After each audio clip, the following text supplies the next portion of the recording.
An AI agent can turn text into real actions. That changes threat modeling from optional documentation into an engineering requirement. You must model what the agent reads, decides, stores, and changes. The model alone is only one component in that system. Tools, memory, identity, and external content create additional attack paths. Today, we will threat model one practical agent from end to end. The result will connect architecture, abuse cases, controls, and tests. You can reuse the same process for almost any agent. Start before deployment, then update the model whenever the system changes. First, write the agent's job in one clear sentence. Our example agent helps resolve customer support tickets. It reads tickets, retrieves context, drafts actions, and requests refunds. Now define what the agent must never be allowed to do. It must not expose customer data or follow untrusted instructions. It must not issue unauthorized refunds or hide its activity. These unacceptable outcomes give the threat model a business focus. Without them, teams collect technical risks without knowing what matters.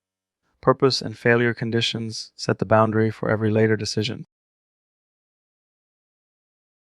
Next, list everything valuable the agent can reach or influence. Customer records are assets because disclosure creates privacy harm. Credentials are assets because they provide access beyond the model. Memory is an asset because poisoned state can persist across tasks. Refund authority is an asset because it changes financial records. Audit evidence is an asset because investigators need trustworthy history. Availability and brand trust also belong in the model. Then record who owns each asset and its required protection. Threat modeling improves when assets include authority, not only stored data. Now draw the system using a simple data flow diagram. Start with users, ticket sources, and other external entities.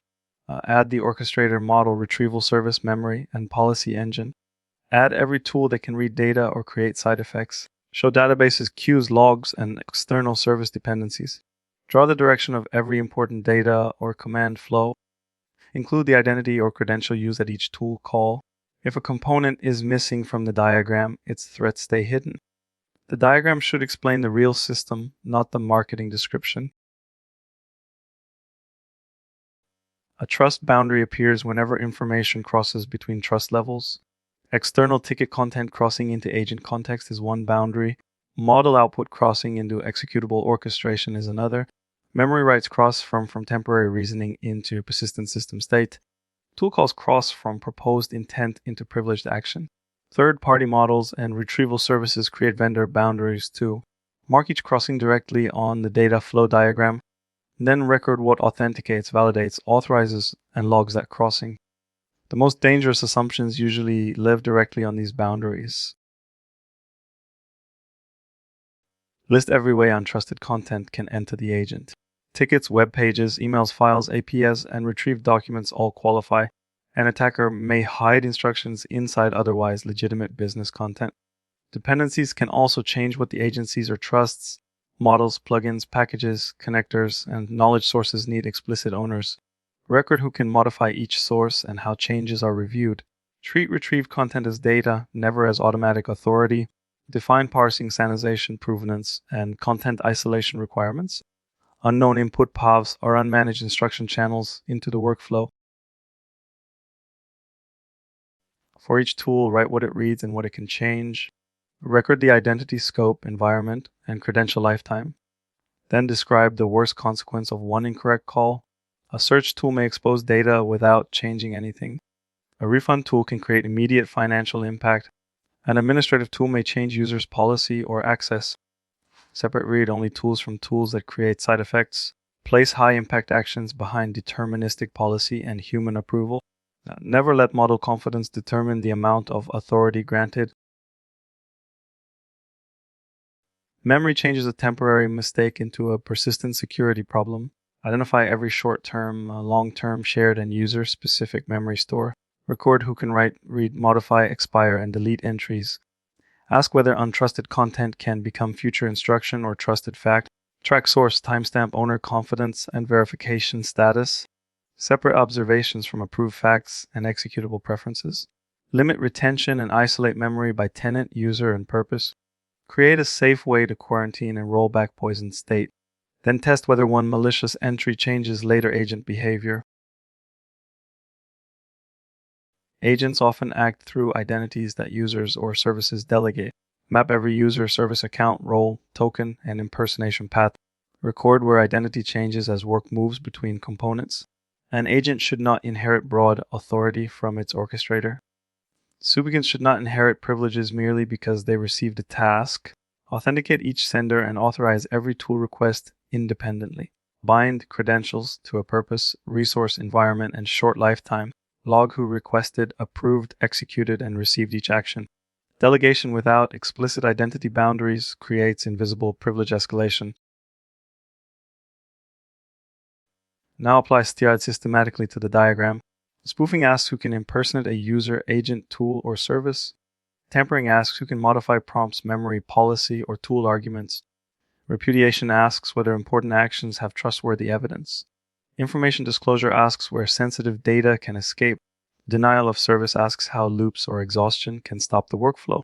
Elevation of privilege asks how authority can expand across a boundary. Apply each prompt to components, flows, stores, and external entities. STIAD creates coverage, while architecture context makes the threat specific. Turn broad threats into concrete attacker stories. Suppose an attacker places hidden instructions inside a support ticket. The retrieval layer passes that content into the agent context. The model treats the instruction as policy and requests a refund. The orchestrator forwards the request using an overprivileged service identity. The refund tool acts without verifying amount, customer, or approval.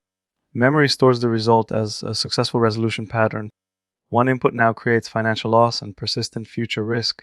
A useful abuse case names prerequisites, steps, impact evidence, and controls. Not every discovered deserves the same engineering effort. Rank threats using impact, exploitability, exposure, and blast radius. Include safety, privacy, financial, operational, and compliance consequences. Consider whether the attacker needs access, timing, or specialized knowledge. Ask how many users, systems, or transactions one failure can affect. Record existing controls and the residual risk after those controls. Give every high-risk item an owner and a due date. Accept risk only through an explicit decision with documented reasoning. Ranking should direct resources, not create false mathematical precision. Every mitigation should become a requirement that can be tested. Prompt injection controls need adversarial content tests across every input path.